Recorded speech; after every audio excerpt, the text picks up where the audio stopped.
Muy bien, en esta segunda parte de Palabras o Tradiciones, debemos convenir en que los cristianos de este siglo XXI, en la búsqueda fiel de las verdades genuinas del Señor, por encima de las doctrinas que los hombres crearon en derredor para justificar, en muchos casos, sus ministerios, cuando hablamos de la práctica que veníamos comentando de la primera parte, antes de esbozar nuestras ideas, tesis, ponencias u opiniones, ineludiblemente visitamos el libro de Isaías.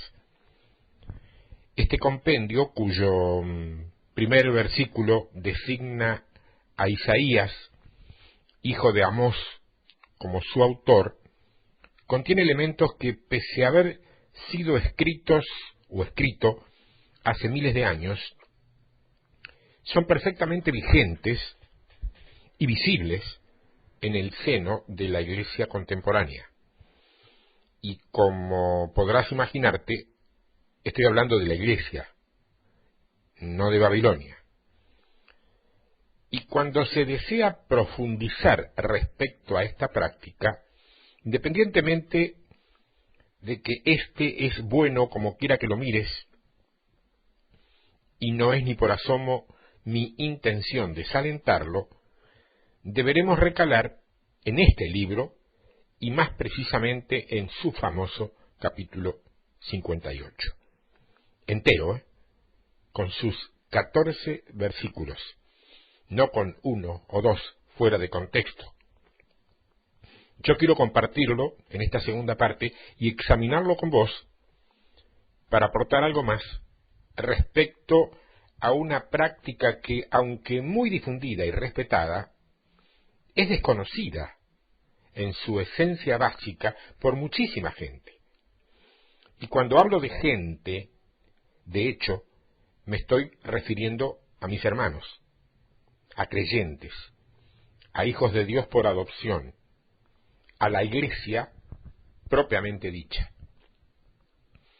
El capítulo 58 de Isaías, el verso 1, dice: clama a voz en cuello, no te detengas, alza tu voz como trompeta y anuncia a mi pueblo su rebelión y a la casa de Jacob su pecado. Este es el texto que históricamente hemos leído, aprendido y enseñado en nuestras escuelas o seminarios bíblicos. Normalmente, a los profesores sin luz espiritual les seduce irse a recalar en la historia antigua, y allí es donde lo instalan a todo el contexto y al texto de este capítulo, sin darse cuenta que el Espíritu Santo hace ya un buen rato que lo trasladó a este tiempo, con esta óptica y con nuestros entendimientos actuales. Es un mensaje dirigido al predicador del siglo XXI y le dice que clame en voz en cuello y que no se detenga por ninguna razón. Fíjate que clamar a voz en cuello no es susurrar ni comentar, incluso como yo lo estoy haciendo ahora. Es gritar fuerte, es aullar, es desgañitarse para ser oído, hasta que se te termine la voz. Y no detenerse, dice, por ninguna causa, ni siquiera cuando la iglesia estructural te amenaza, te presiona, te injuria y te tilda de blasfemo, de hereje, insujeto y algunas otras bellezas por el estilo. Te dice que alces tu voz como trompeta. Esa no es una comparación abstracta La Biblia textual dice como una trompeta, lo que queda reducido a vos mismo, sin injerencias extrañas. Y después dice que anuncies al pueblo su rebelión. Y aquí también la versión textual difiere en el término y lo planta mucho más claro. Dice denuncia en lugar de anuncia. No es lo mismo, ¿eh? La diferencia es notoria, porque anunciar es comunicar, mientras que denunciar es confrontar. Vos elegís. Vos sos el que elegís. Finalmente, nos dice que lo que debemos denunciar es la rebelión del pueblo y el pecado de la casa de Jacob, que hoy es la iglesia. Pero si vos recordás una enseñanza que yo di aquí mismo, no es lo mismo pecado que pecados, con ese.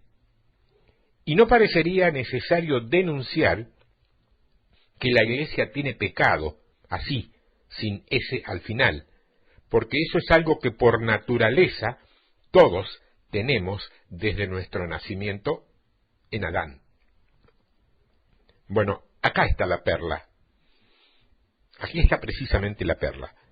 La versión textual no dice pecado, dice pecados, con ese. Y esto sí es coherente y es vigente. ¿O no hay monumentales cantidades de pecados en tu iglesia, en la de tu amigo y en casi todas las que conoces? Mensaje actual. Porque si la iglesia tuviera solamente el pecado heredado, necesitaría la liberación por Cristo. Pero si lo que tiene es pecados, entonces lo que necesita es perdón. Está poco menos que en el inicio del camino, y sin caminar todavía. Verso 2. Que me buscan cada día y quieren saber mis caminos. Como gente que hubiese hecho justicia y que no hubiese dejado la ley de su Dios, me piden justos juicios y quieren acercarse a Dios. Atención con esto porque es muy importante, al menos yo lo considero muy importante. Esta iglesia, que según Dios anda en pecados, lo busca cada día. Y muy probablemente en su ceguera espiritual lo esté buscando con sinceridad y con transparencia. Ya lo sabes, se puede estar transparentemente y sinceramente equivocado. También quieren saber los caminos de Dios, probablemente para elaborar sus mensajes y sus enseñanzas. Y dice que se comportan como personas que se sienten limpias delante de Dios y no lo están. Incluso cometen el tremendo error de pedirle justicia a Dios cuando ignoran que si Él los escucha y la ejerce, si Él los escucha y ejerce esa justicia, los primeros en caer van a ser ellos mismos. Porque la justicia de Dios no incluye esa omisión o vista gorda o salvoconducto para con nosotros los hombres. Es justicia. Verso 3. ¿Por qué dicen? Ayunamos y no hiciste caso? ¿Humillamos nuestras almas y no te diste por entendido? He aquí que en el día de vuestro ayuno buscáis vuestro propio gusto y oprimís a todos vuestros trabajadores. Una vez más, deberemos acudir a la versión textual porque ella nos va a servir para aclarar algunos conceptos que no se muestran definitivamente claros en la versión tradicional. Porque ahí la pregunta es, ¿para qué ayunar si no haces caso? Dice. afligir nuestra alma si no te enteras. Es decir, que ese pueblo ayunaba esperando que Dios se moviera a su favor, porque ellos hacían eso, pero no encontraba eco ni encontraba respuesta. Entonces lo que sigue es la respuesta de Dios. Dice, pero he aquí, el día del ayuno buscáis vuestro interés y apremiáis todos vuestros trabajos. Está muy claro. Dios no te pide ni te exige que ayunes, pero si lo haces, será conforme a lo que Él más adelante va a describir como condición extrema, nunca pensando en tu propio beneficio, y mucho menos acompañándolo con activismo religioso, suponiendo que eso agradará a Dios y lo moverá a tu favor. Fíjate, es la misma queja que reproduce el profeta Malaquías en el 3er capítulo de su libro y en el verso 14, cuando dice, habéis dicho, por demás es servir a Dios. ¿Qué aprovecha que guardemos su ley y que andemos afligidos en presencia de Jehová de los ejércitos? Vos sabés que hoy, todavía hay gente que con las distancias culturales y cronológicas del caso, se pregunta lo mismo. Se pregunta lo mismo, dice, ¿de qué sirve que me porte bien y vaya a la iglesia? Es una duda, no sé si existencial, pero es una duda que existe dentro del pueblo. Verso 4. He aquí, para contiendas y debates ayunáis, y para herir con el puño inicuamente. No ayunéis como hoy, para que vuestra voz sea oída en lo alto. ¿Me estará queriendo decir que hay gente que ayuna para fortalecerse en debates y contiendas espirituales, teológicas o de política religiosa? Porque yo creo que si fuera lo primero, aunque no es lo adecuado, y Dios así lo señala, al menos, ¿qué te digo?, podría comprenderse. Pero si se trata de lo segundo o tercero, bueno, no sé de qué estamos hablando. Advertencia clara. Si alguno de los que me están escuchando o leyendo cuando esto se publique en texto escrito, por una de esas grandes casualidades, estuviera ayunando por motivos como los expuestos u otros similares, ya oyeron la voz del Señor, no la mía, para que lo suspendan así, hecho así, de esa manera. O lo que sea que estén pidiendo, jamás va a ser escuchado de lo alto. Eso es lo que Él dice, no lo que a mí se me ocurre decir. Verso 5. Es tal el ayuno que yo escogí, que de día aflija el hombre su alma, que incline su cabeza como junco y haga cama de cilicio y de ceniza. ¿Llamaréis esto ayuno y día agradable a Jehová? Así como desde lo literal en este texto se acusa a Israel de otra rebelión y de haber corrompido el culto divino, particularmente en la práctica del ayuno, así también hoy la demanda es la misma.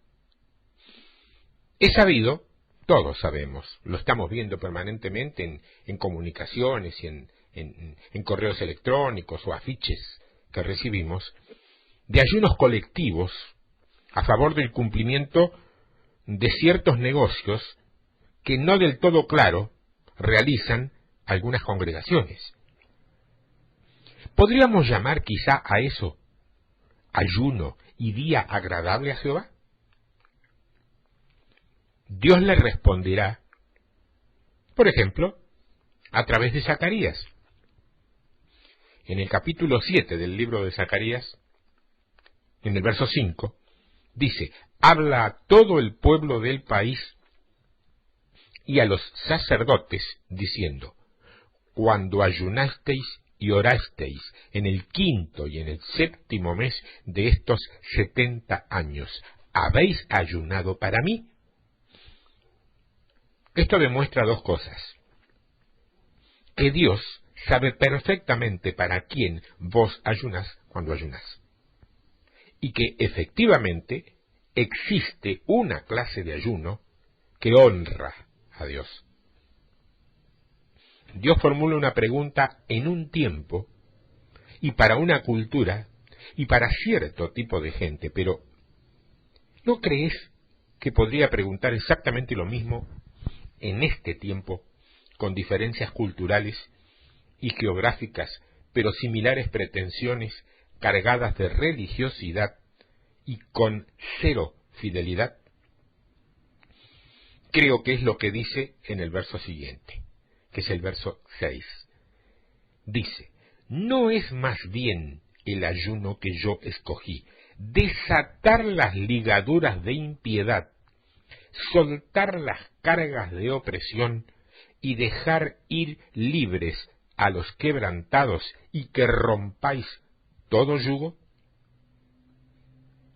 Vemos primeramente lo histórico, a lo literal, geográfico y nacional, que encontramos mayoritariamente en los comentarios. Ahí dice que el Señor esclarece el verdadero significado del ayuno para Israel, que debe cesar de oprimir al pobre y observar el día de reposo, rindiéndole gozoso un culto puro. Recién entonces, dice, el Señor podrá dar luz, salvación, justicia y total restauración. Mira, yo no sé a vos, pero lo que es a mí, esta explicación o interpretación teológica tradicional, clásica y convencional, enseñada en todas las escuelas bíblicas y seminarios, jamás llegó a convencerme plenamente. Jamás. Es decir, no se trata de que no me convencía la historia relatada así. No me convencía que eso fuera únicamente para Israel y por las causas que se explican. Bueno, el Espíritu Santo me ha confirmado que sí, que efectivamente era como yo pensaba, y que esas palabras de Dios encajan perfectamente hoy en nuestros hombres eclesiásticos y supuestamente fieles. ¿Sí? Acompáñame a verlo desde lo espiritual, si querés.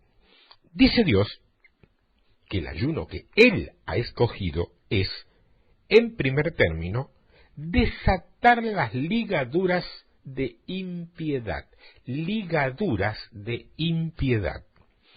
¿Vos sabés que una ligadura es una atadura que ciñe o sujeta?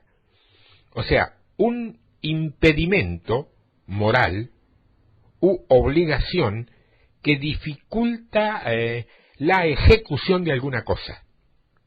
¿Sí? Ahora bien, ¿y la impiedad? ¿Qué es la impiedad? La impiedad son una y al mismo tiempo varias cosas. Es lo opuesto, obviamente, a la piedad, que es la reverencia a Dios, la llamada espiritualidad.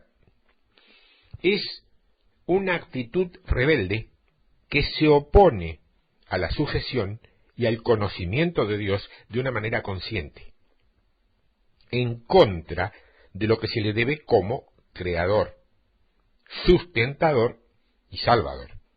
O sea que la impiedad surge necesariamente, indefectiblemente, puntualmente, de la soberbia.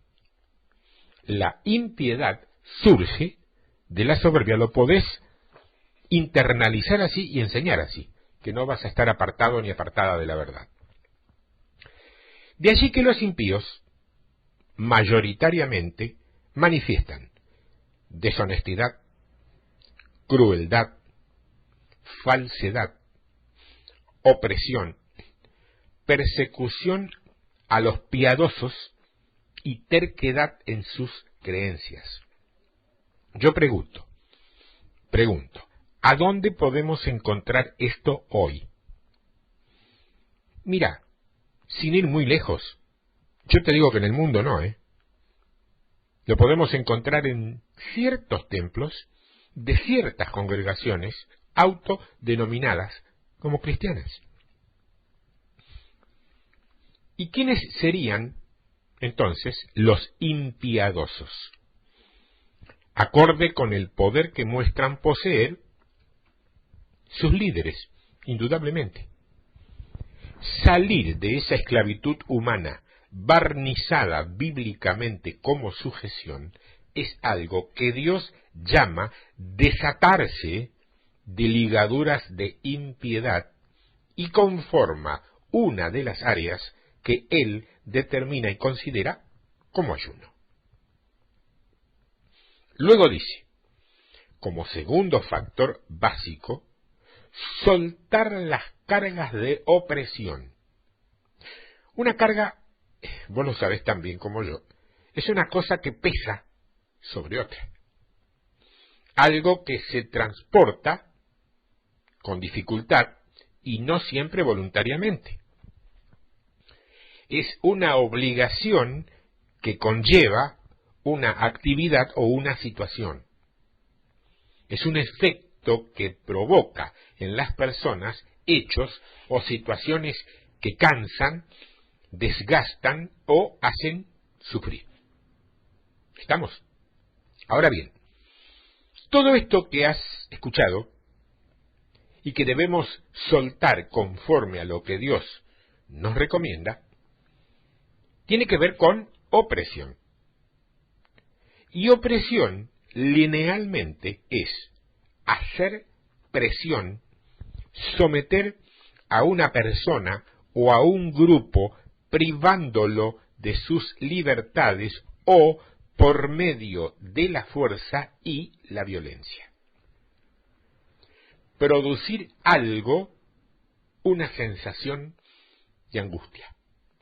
Eso es opresión. Pregunto, a ver si te acordás estas enseñanzas.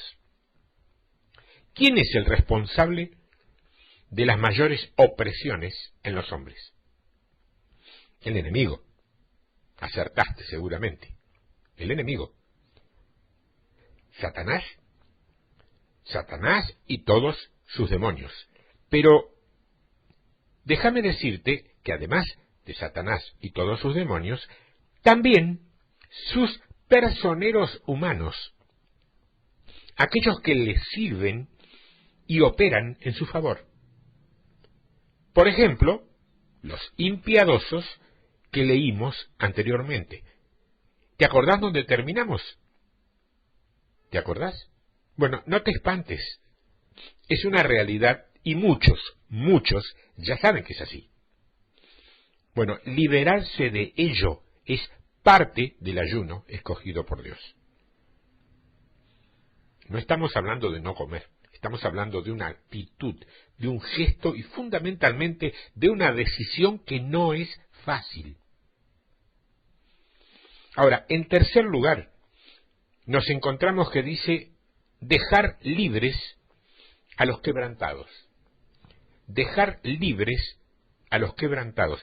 ¿Vos sabés que si partimos desde la base que un quebrantado es alguien que ha quedado debilitado en sus fuerzas naturales por algo o por alguien, entonces el círculo comienza a cerrarse en torno a lo que hemos venido hablando. Porque un quebrantado, y no por el Espíritu Santo, que es absolutamente otra cosa, solamente puede ser libre, un quebrantado, cuando deja de sujetarse a aquello que lo quebranta. Examina lo anterior y vas a entender. Finalmente, nos dice que debemos romper con todo yugo. ¿Vos te acordás lo que era un yugo? ¿Te acordás? Era literalmente, era una pieza de madera que se ajustaba por su parte interior, generalmente curvada, a la cabeza o a la nuca de una pareja de bueyes para uncirlos a un carruaje, atarlos, o a un arado. Por eso en hebreo y también en griego el término yugo designa o designaba con frecuencia a un par de animales así unidos, algo que el idioma español clásico determinaría posteriormente como yuntas. Una yunta de bueyes, una yunta de caballos, una yunta eran dos, unidos, pero unidos. Se emplea esta palabra también como símbolo de servidumbre y de esclavitud, yugo, y también de la pesada servidumbre de hallarse bajo la ley. Jesús, el Señor Jesús, invita al creyente a tomar sobre sí su yugo, dice él, y a aprender de él. O sea, esto es, a abandonar su propia voluntad, a someterse a la voluntad de Dios, contentándose con un puesto de humildad, y así será, dice, como encontrará descanso para su alma. Su yugo, dice él, es fácil y su carga ligera. Ahora, por todo esto,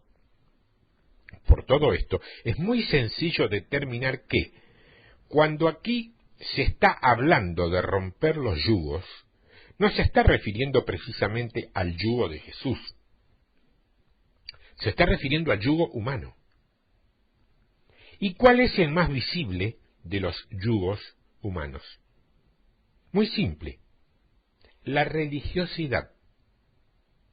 El ritualismo. Te lo resumo en una palabra. Babilonia.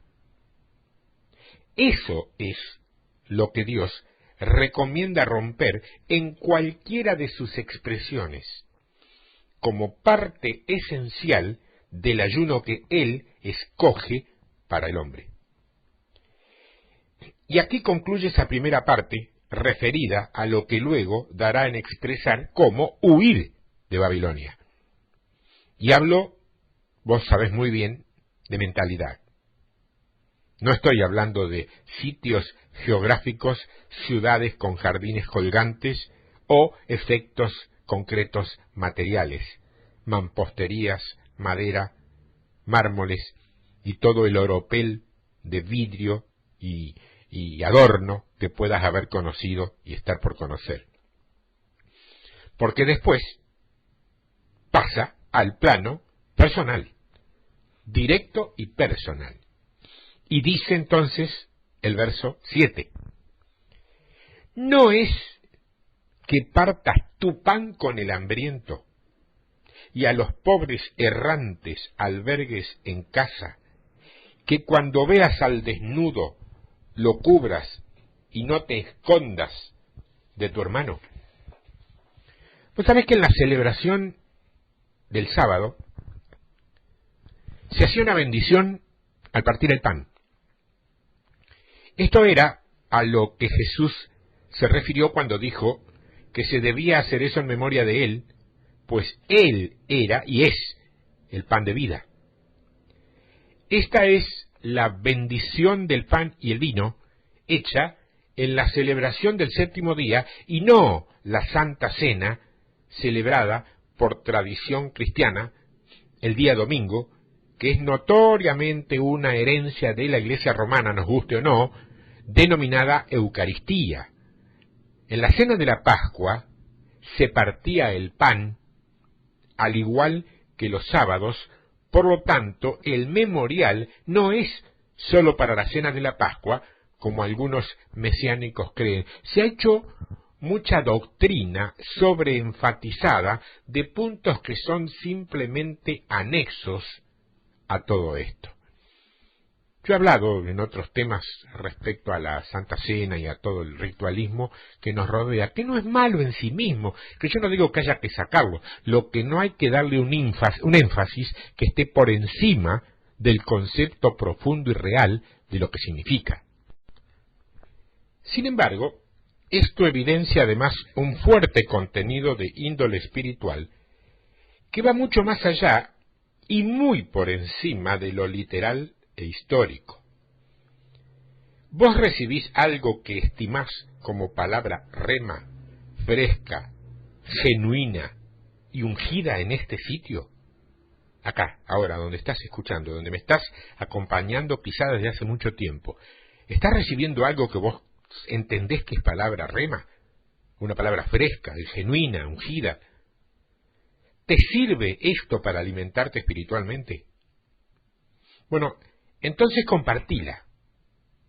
Y ya mismo, con todos aquellos que aún no han accedido a eso y que se mantienen sufriendo un tremendo hambre espiritual en las miles y miles de Babilonias supuestamente cristianas existentes en todo el planeta. Yo no te estoy diciendo que confrontes, que te pongas a debatir y mucho menos defendiendo algo que vos creés o, si no lo tenés muy claro, defendiéndome a mí. No te estoy pidiendo eso.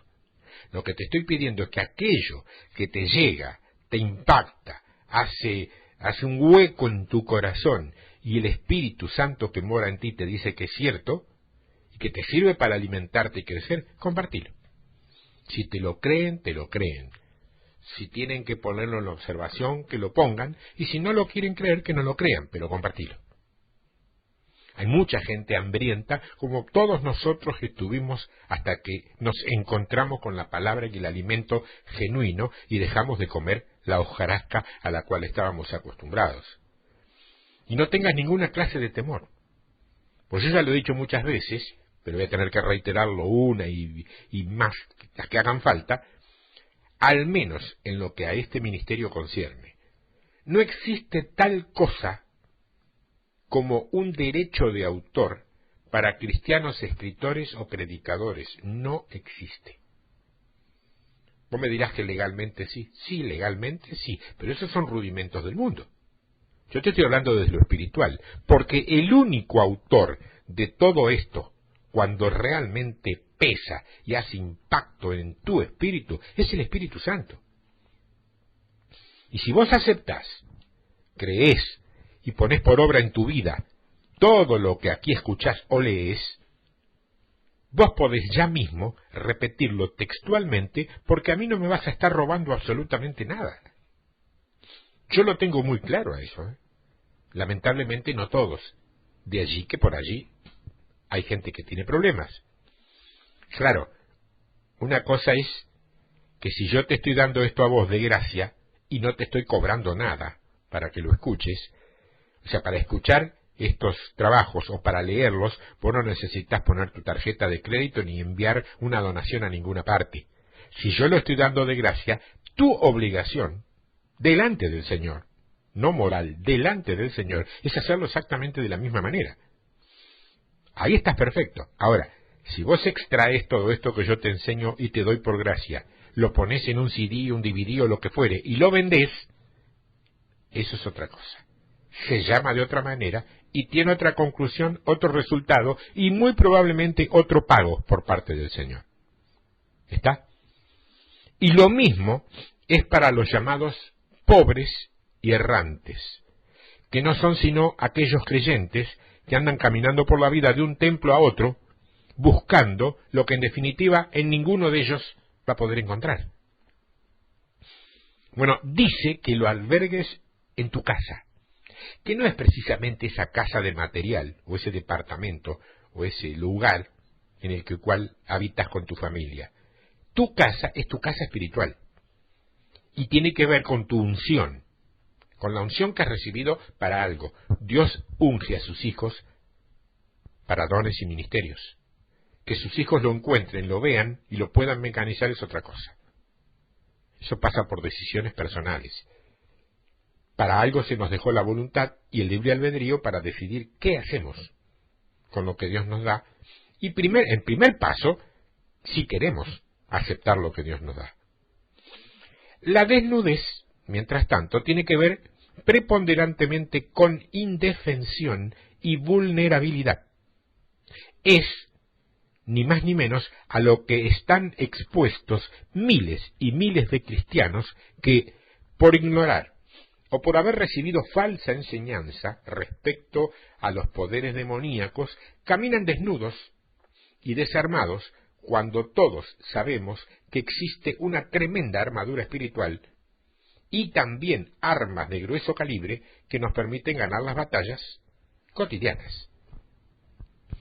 No esconderse de nuestros hermanos no tiene que ver con esa hermandad a veces solo declamada que los cristianos inventamos o impusimos en nuestras congregaciones, sino que literalmente, y de acuerdo con otras versiones bíblicas, tiene más que ver con hermanos de sangre, con consanguíneos y con nacionales. O sea que yo puedo actuar ministerialmente correctamente, pero estoy obligado, por demanda divina, a darles prioridad a mis paisanos argentinos, ya que es en esta tierra donde mi Señor dispuso que yo naciera. ¿Se entiende? Si cada uno cumple con eso, todas las tierras de todas las patrias estarán cubiertas. Y dejaremos de jugar al misionero turista. No me hagas decir más nada, que vos sabés a qué me refiero. Una cosa es el servicio del misionero y otra cosa es turismo, con el barniz, el rótulo y el disfraz que vos quieras. Sigue siendo turismo. Verso 8. Entonces nacerá tu luz como el alba, y tu salvación se dejará ver pronto, e irá tu justicia delante de ti, y la gloria de Jehová será tu retaguardia. No pierdas de vista el sentido y origen de este texto. El que está hablando es Dios, y se está dirigiendo al hombre, haciéndole saber cuál es el ayuno agradable a él. Es la única mención por parte de Dios relacionada con el ayuno,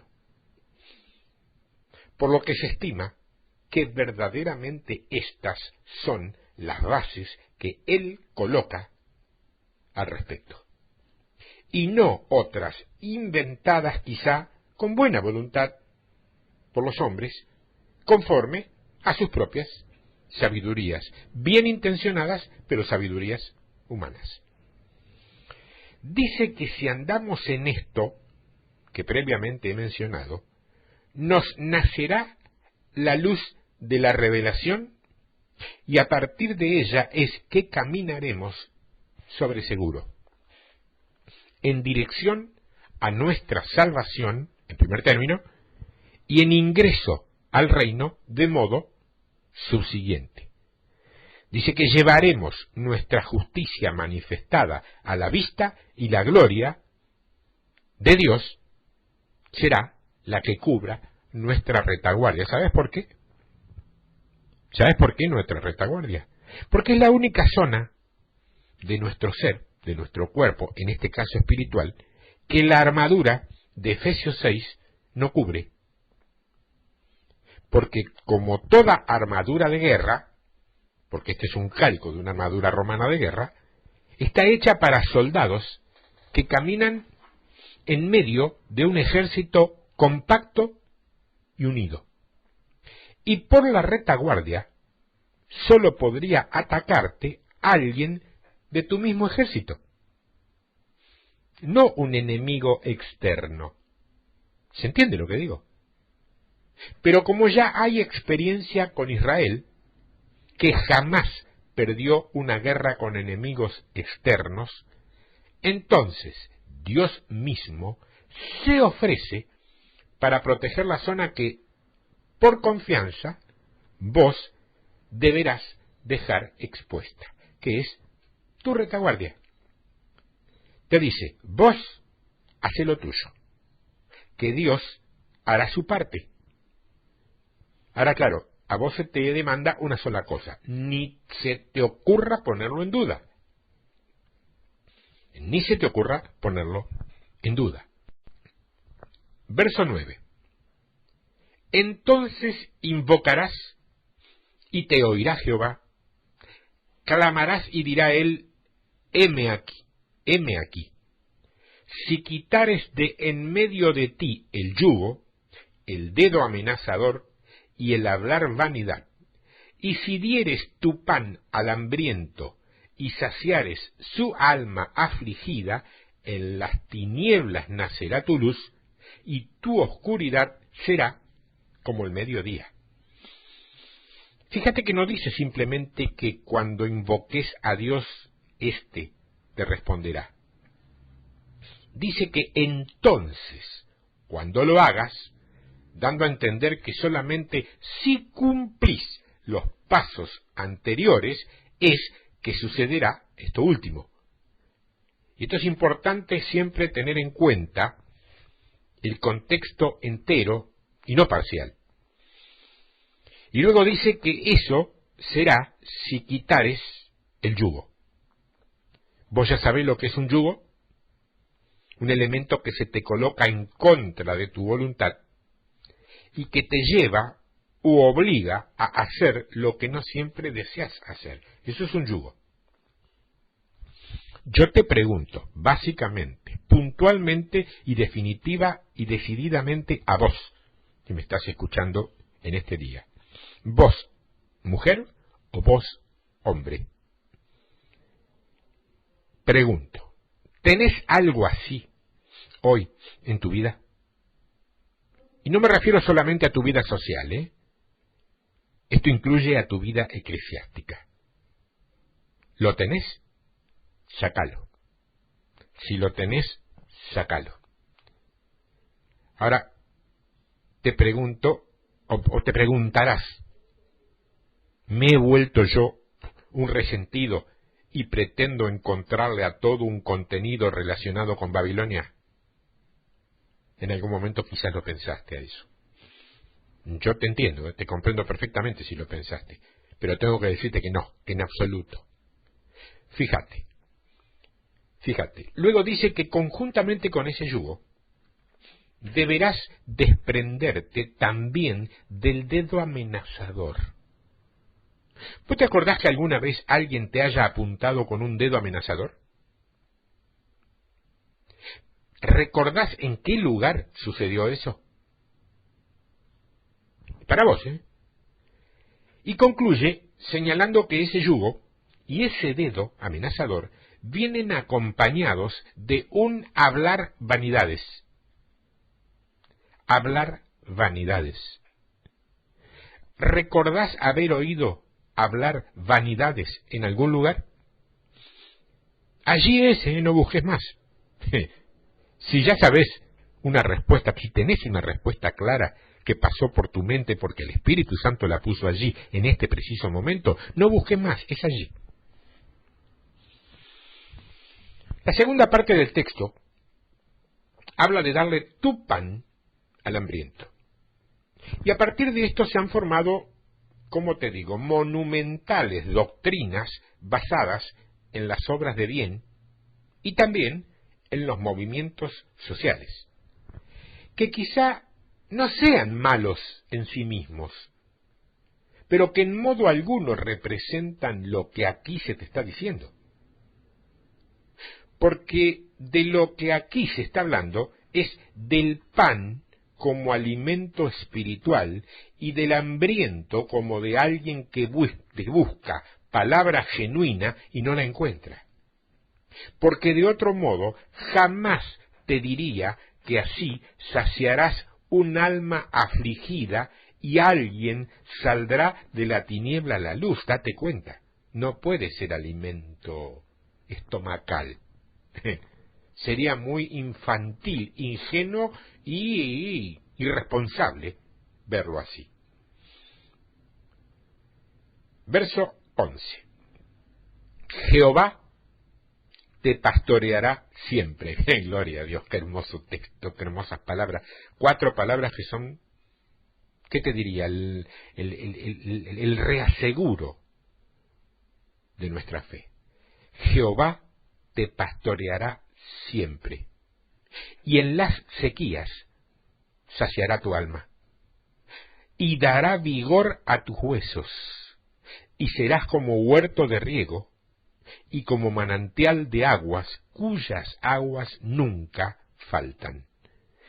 Vos sabés que el agua es un símbolo de limpieza espiritual, pero nunca puede regenerar por sí sola. Los hebreos la usaban en las famosas abluciones, que eran bastante frecuentes. La secta del Qumran practicaba estas abluciones varias veces al día, ciñéndose estrictamente a las prescripciones del ritual de la ley de Moisés.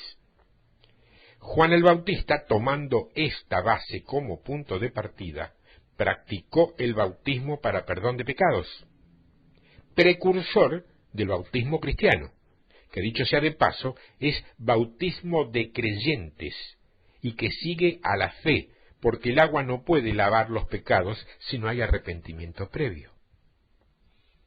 ¿Se entiende lo que digo? Leo Biblia. No es opinión, ni doctrina, ni postura personal. Es Biblia. Esto siempre estuvo escrito allí. Por lo tanto, lo que aquí se te está diciendo es que cuando Jehová es tu pastor, en el mejor de los casos, utilizando a, pero de ninguna manera reemplazado por, te lo repito, Jehová es tu pastor, en el mejor de los casos, utilizando a, ponerle el nombre y apellido que quieras, pero de ninguna manera reemplazado por, también ponerle el nombre y apellido que quieras. Esa limpieza llegará inexorablemente a tu vida y no desaparecerá jamás. Eso es lo que fortifica tu fe y expande tu alma, llevándote a encarar las empresas más riesgosas o trabajosas, en la seguridad de que, pase lo que pase, Dios siempre estará a tu lado. Ningún hombre, aun siendo depositario de una fuerte unción pastoral, podrá hacerlo de manera continuada por siempre. Ningún hombre, solamente Dios. Que eso te quede claro, para eliminar toda probabilidad de confusión. Verso 12. Y los tuyos edificarán las ruinas antiguas.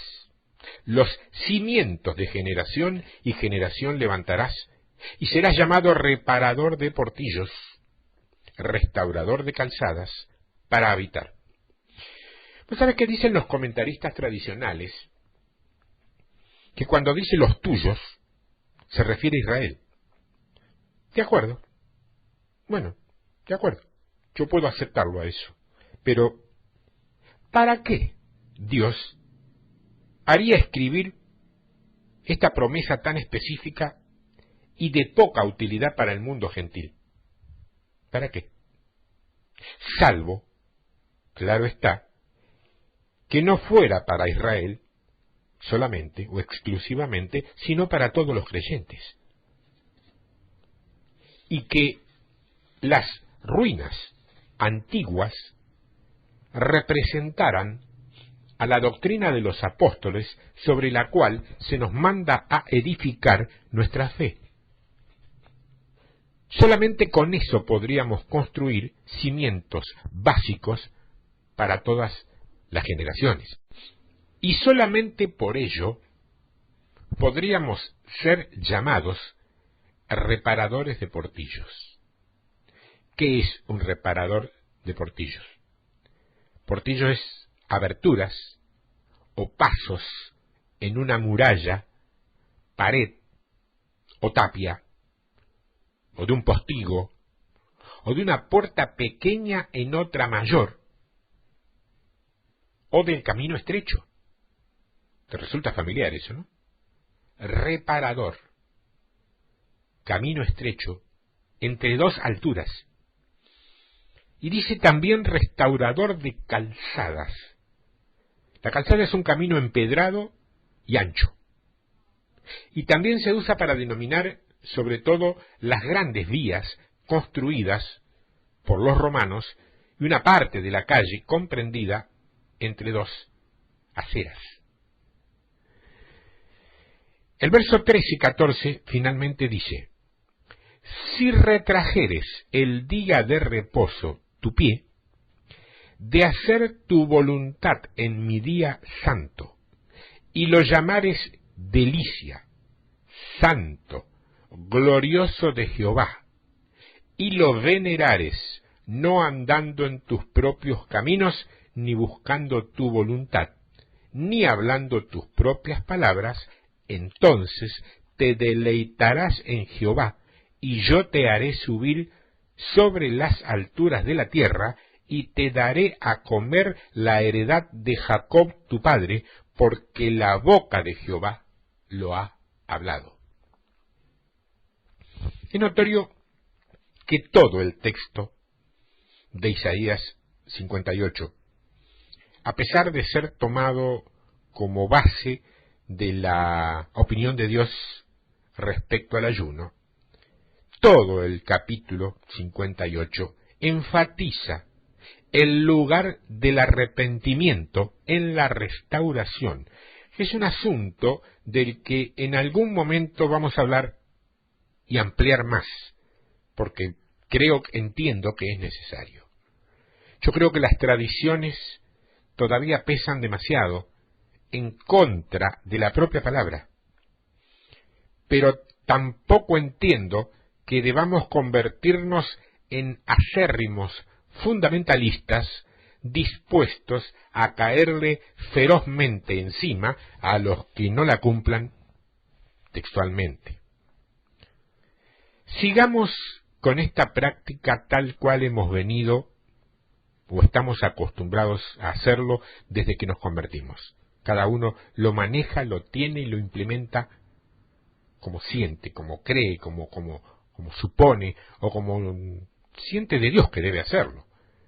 Dios va a apreciar eso, seguramente, y va a fortificar nuestro espíritu sensibilizado por la carencia de alimento sólido.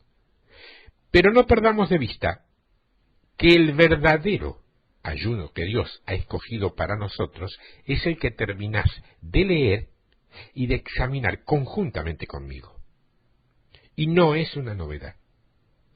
Dios está haciendo ingresar gente a su reino, y en su reino, déjame decirte que no hay lugar para hipócritas, para religiosos, para simuladores, ni ritualistas.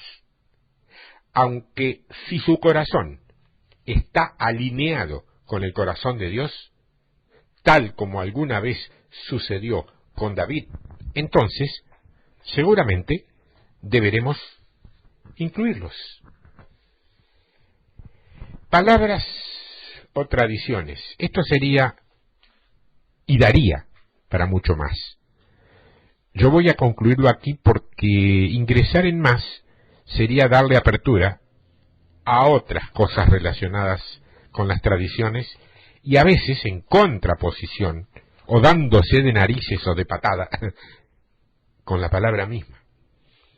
A mí no me perjudica, no me causa ningún tipo de perjuicio, ni me molesta, ni me parece inoportuno darle curso a todas aquellas tradiciones que mantenemos por años, que tienen que ver con la palabra y que están fundamentadas en la palabra.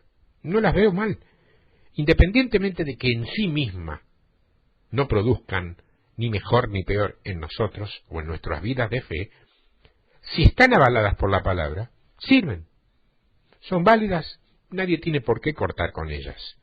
¿Se entiende? Ahora, si vamos a poner una o más tradiciones por encima de lo que Dios ha dicho en su palabra, entonces mucho me temo que estamos dándole curso a doctrina de hombre. Y como el hombre por sí mismo es incapaz de crear doctrina, si no recibe algún soplo de libreto de alguna otra parte del hemisferio sobrenatural, entonces tenemos que recalar en que lo que de pronto pensamos que está muy bien porque hace miles de años que lo venimos haciendo, en realidad son doctrinas de demonios. Que es lo único que puede soplarnos libreto a nuestra mente, que es donde está la gran batalla. Hay una enseñanza que yo titulé En medio de tus orejas, porque es allí sigo convencido, donde se desarrolla esa enorme guerra espiritual de la que todos hablamos.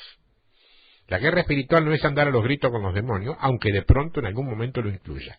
La guerra espiritual es tener en claro que en tu mente se está desarrollando un encontronazo violento que va a tener un vencedor.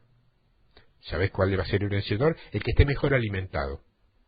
Entonces la gran pregunta es, ¿con qué te estás alimentando hoy? Dicen que la fe viene por el oír. Todos repetimos como papagayo, la fe viene por el oír, la fe viene por el oír. Escúchame, sí, la fe viene por el oír. Entonces mi pregunta, necesariamente obligatoria, que me la tengo que hacer a mí mismo también, porque soy un hombre del siglo XXI. Vivo en este siglo XXI, tengo los medios de comunicación, los libros, la internet, todo lo que tenés a mi disposición como lo tenés vos. La pregunta es, ¿qué escuchás o qué escuchan tus oídos la mayor parte del día? Lo que tus oídos escuchan la mayor parte del día, ese es tu alimento. Y conforme al alimento que tengas, va a crecer o a declinar lo que está en tu interior. En tu interior hay una lucha entre el Espíritu Santo que mora en tu espíritu y los espíritus engañadores que intentan operar desde afuera. ¿A cuál de los dos estás alimentando? ¿A tu espíritu humano, con palabras genuinas, frescas, o al espíritu del mundo, con informaciones negativas y toda la parafernalia que vos le conocés? Ahí está. Ese es el punto básico que nos va a permitir darle curso a la palabra de Dios conjuntamente con algunas tradiciones, si son buenas, o descartándola si no lo son. Eso es romper estructuras. Y créeme que no es sencillo, pero se puede. En el nombre de Jesucristo de Nazaret, se puede. ¿Comenzaremos hoy? Es una decisión tuya. No la puedo tomar yo. Ni mi familia, ni tu familia, ni tus hermanos. La tenés que tomar vos. Ponete de rodillas, consultalo con tu Señor, que es el mismo que es mi Señor, y Él te va a mostrar si es ya, cómo y cuándo. Y después sé obediente, nada más.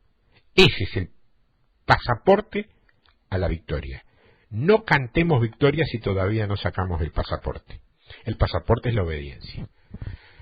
Dios te bendiga mucho.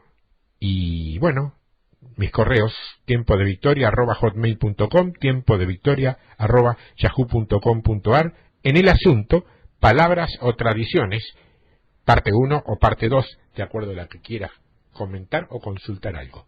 Dios te bendiga y que puedas poner por obra, ¿qué te digo?, el 50% de lo que has escuchado en estas 2 entregas.